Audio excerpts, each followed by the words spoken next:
Nous avons à présent M. Mohamed Kamara, un habitué donc de cette émission, de cette radio, économiste et consultant associé au cabinet Mokam Consulting. Monsieur Kamara, bonjour. Bonjour Mamadouri, bonjour au Mirador. Encore une fois, bienvenue dans cette émission. Talibé Bari, on parle de mines et on commence avec vous. Oui, la question du rapatriement des devises par les sociétés minières qui avaient alimenté les débats début août, puisque le gouvernement avait sommé ces sociétés de s'acquitter au moins de 50% de leur obligation de rapatriement des devises issues des exportations des minéraux extraits en Guinée. Alors, première question, au lendemain donc, du délai indiqué par le gouvernement, donc le 31 août 2023, est-ce qu'on peut savoir si la mise en demeure du gouvernement à ces sociétés minières a produit des effets, selon vos informations? Oui, je vous remercie de l'invitation. Il est trop tôt de se prononcer sur l'effectivité et de l'application de cette mesure parce que le délai a expiré hier. Une commission technique avait travaillé avec les sociétés minières, la Chambre des mines, le gouverneur de la Banque centrale et aussi les différents ministères concernés par cela, à savoir le ministère des Finances, le ministère du Budget, la douane, le guichet unique du commerce extérieur. Donc, mais ce qu'il faut retenir par contre, c'est que les lignes ont bougé. Un dialogue est instauré afin d'amener avec pédagogie les sociétés minières à s'acquitter. Sur le principe, la Guinée a raison. Le rapatriement est consacré par nos droits. C'est le même avec l'UMOA, les directives de l'UMOA en matière de transactions financières entre l'espace UMOA et l'étranger aussi sont claires. Si je prends aussi un autre pays riche en ressources naturelles comme le Congo, dans sa législation, il est fait également mention du rapatriement des devises. Mais là où il y a la difficulté pour la Guinée, c'est que si au Congo, par exemple, il est explicitement mentionné, au cas où l'opération qui a mené à l'exportation du minerai est financée par l'extérieur, cette opération doit d'abord déduire le fonds, parce que vous savez que pour mener un projet minier, vous allez emprunter de l'argent à l'extérieur. Ceux qui ont amené l'argent là pour financer le projet ont emprunté avec un taux d'intérêt là-bas. Maintenant, lorsque vous vendez le minerai, là où le compte est domicilié, d'abord il est déduit ce montant qui a servi à financer le projet, plus ces intérêts-là. Et suite à la différence, donc le produit qui est rapatrié sur un compte correspondant de la BCRG. Les autres ont une législation très claire là-dessus. Nous, la loi L006 de l'an 2000 portant réglementation des changes en Guinée n'est pas très explicite. Parce que cette loi elle-même, je vous invite à lire ma tribune, elle renvoie aux conventions. Et quand vous voyez les conventions, prenez juste le tableau de ce qu'on appelle le bulletin statistique que publie le ministère des Mines, à savoir mensuel, hebdomadairement, quelles sont les quantités de bauxite exportées. Vous prenez les sociétés qui figurent sur cette liste. Ce sont les sociétés qui sont en phase d'exportation maintenant. Et ces sociétés-là, vous les comptez.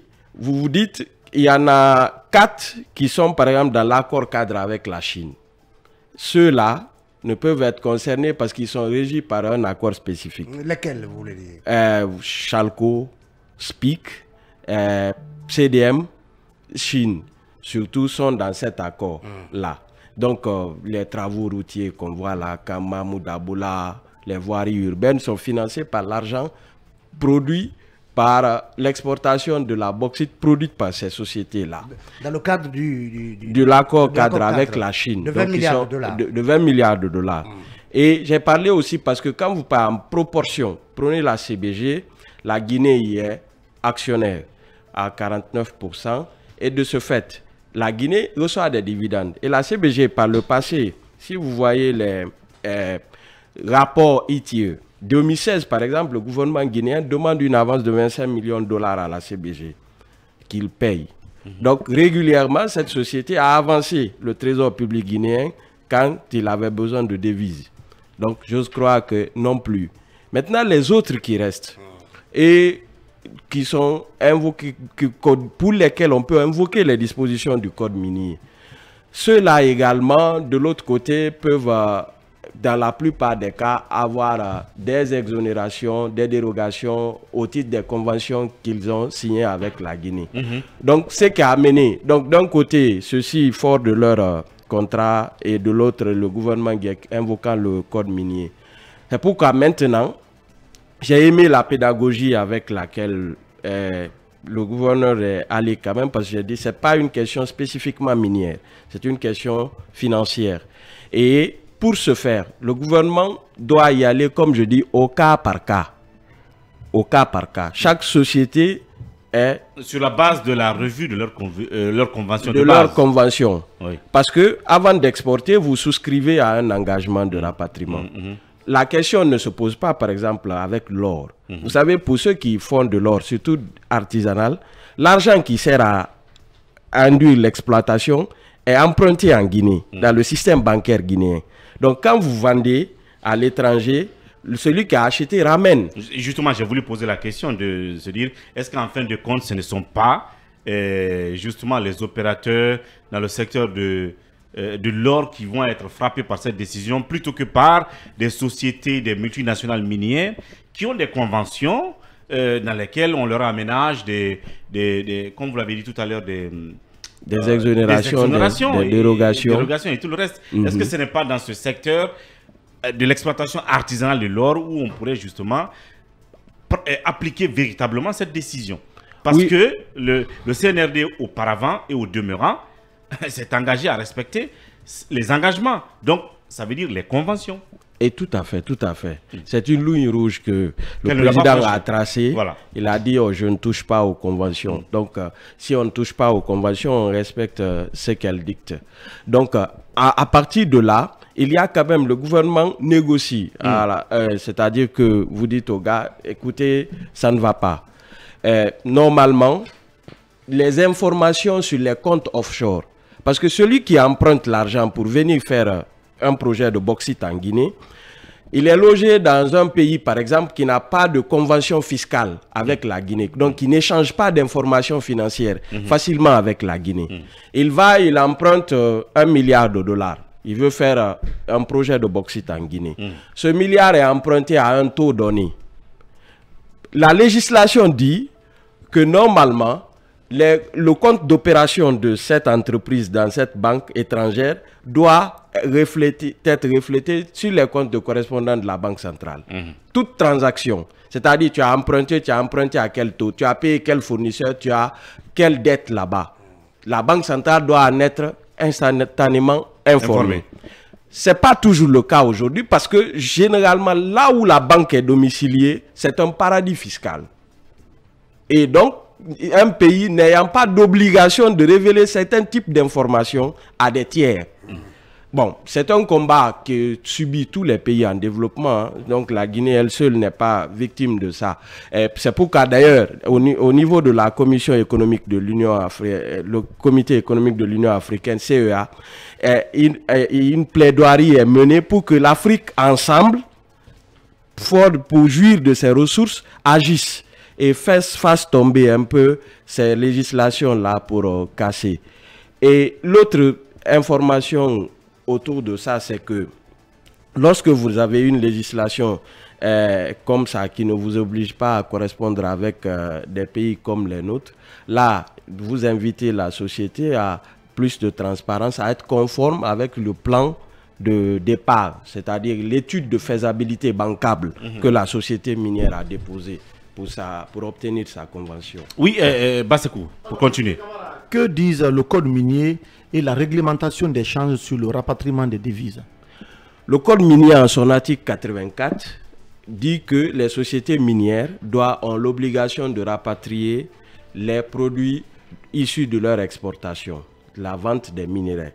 C'est l'article 184 du code minier de 2011, modifié en 2013. Qui est encore valable. Oui. Ouais, qui est encore valable. Mais comme je dis, il est limitatif où? Parce qu'il est intervenu en 2011, modifié en 2015. la plupart des sociétés en activité ont des conventions qui datent d'avant le code. Et qui ne s'appliquent pas à elles.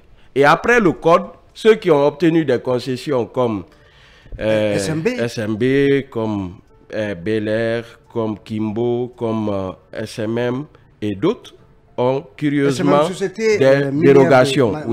Voilà, des dérogations dans leur code.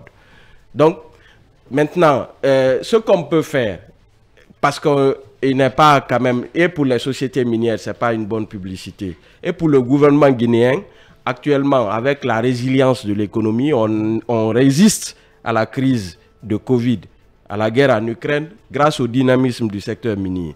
Donc, nous avons des intérêts liés, et les miniers et le gouvernement guinéen. Donc, on devrait s'acheminer vers un dialogue qui rappelle aux uns et aux autres, voilà ce que vous devez... Il y a ce que la loi dit. En fait, on doit être aussi pragmatique. Bien, oui, Emmanuel Milimono, une autre question. Aujourd'hui, est-ce qu'on peut savoir quelles sont finalement les sociétés qui sont soumises à cette obligation de rapatriement des devises en Guinée? En théorie, toutes celles qui exportent doivent rapatrier selon le code minier. Seulement, je vous ai montré tout de suite les limites. Et selon la réglementation. La réglementation d'échange. Voilà, après que vous avez cité, il y a celles qui sont dans le cadre, l'accord cadre avec la Chine, il y a celles dont les conventions datent d'avant le code minier, il y a celles dont les conventions datent d'après le code mais qui ont des dérogations. Finalement, qui est obligé? Par exemple, dans le secteur de la bauxite, qui est le secteur le plus en vue. Voilà, avec les 102 millions de tonnes. Mais les gros exportateurs sont généralement exonérés, bénéficient de cela. Hein? Ceux qui ont eu parce que vous avez cité dans votre turbine l'article 30, justement, de la convention de la SMB. Il est dit, ils n'ont pas l'obligation de rapatrier en Guinée les sommes créditées sur leur compte en devises étrangères, exception faite des sommes requises pour leurs dépenses. Leurs opérations en Guinée. En tout genre. Voilà, la convention est très claire. Donc vous voyez, et c'est elle qui fait 40 millions de tonnes de bauxite. Donc, Monsieur Camara, quelle est la conséquence de tout cela? Qu'est-ce que l'État guinéen perd? En fait, consolider notre réserve de change. Nous avons environ 1350 milliards de réserves de position extérieure actuellement. Si les sociétés minières ramènent les fonds dans les banques correspondantes de la BCRG, cela va consolider nos réserves en devises. Cela va nous éviter de subir l'inflation importée par nos importations et on aura des ressources pour financer par exemple l'importation pour faire d'autres opérations. Le riz, nous on importe beaucoup le riz, on importe des produits manufacturés que l'on doit acheter soit en devises, en dollars ou bien en euros. Bien, Lincoln, on va continuer aussi. En dépit de toutes les raisons évoquées, est-ce qu'il y a autre raison liée à non-respect des obligations par les sociétés concernées? Pour illustrer la question de Lincoln, les autorités guinéennes, le ministre du budget, le gouverneur de la Banque centrale, lors de la rencontre avec les responsables miniers, le 3, ils ont signifié que 90, on aurait dû, en tout cas à fin juin, enregistrer un rapatriement de l'ordre de 90 millions de dollars, mais le constat précisait qu'il n'y avait que 8 millions de dollars qui avaient été rapatriés, c'est-à-dire 90 millions. Quand vous faites la décantation, ceux qui sont exonérés, exemptés par leur convention, le cas de l'accord cadre, il y avait quand même des sociétés qui devaient rapatrier 90 millions de dollars. Pourquoi elles ne l'ont pas fait? Où se trouve justement la faille? Est-ce que c'est l'État qui est faible ou est-ce que ces sociétés ne se sentent pas en sécurité en rapatriant leurs recettes dans les différentes banques correspondantes en Guinée? C'est une question qui subside. Vous savez, dans les pays comme les nôtres, l'investisseur veut se prémunir contre tout risque. Nous sommes un pays financièrement dont la dette n'est pas notée, donc un pays à risque. Ça renchérit même le coût du crédit en Guinée. Donc si les gens se disent, bon, est-ce que si on rapatrie nos avoirs en Guinée, on peut y avoir accès à tout moment et indépendamment des régimes politiques? Parce que si une décision administrative peut suspendre ou bien mettre fin, geler les fonds appartenant à des privés, cela peut amener à réfléchir. La loi qu'évoque le gouvernement... Le cas de la résidence 2000. Voilà. Qui appartient à des privés. Exactement. C'est pourquoi les sociétés logent leur argent à l'extérieur. Bon, en off, on en discute. Et ils logent leur argent à l'extérieur et n'envoient en Guinée que ceux utiles aux opérations sur le sol guinéen. Paiement des salaires, importation des machines, etc. Ou bien payer les taxes. Et ils disent pourquoi. Au cas où une relation commerciale pourrait s'interrompre. Mais là où ils n'ont pas raison, vous savez que la réglementation d'échange prévoit que des infractions à cette loi. Le non-rapatriement est une infraction.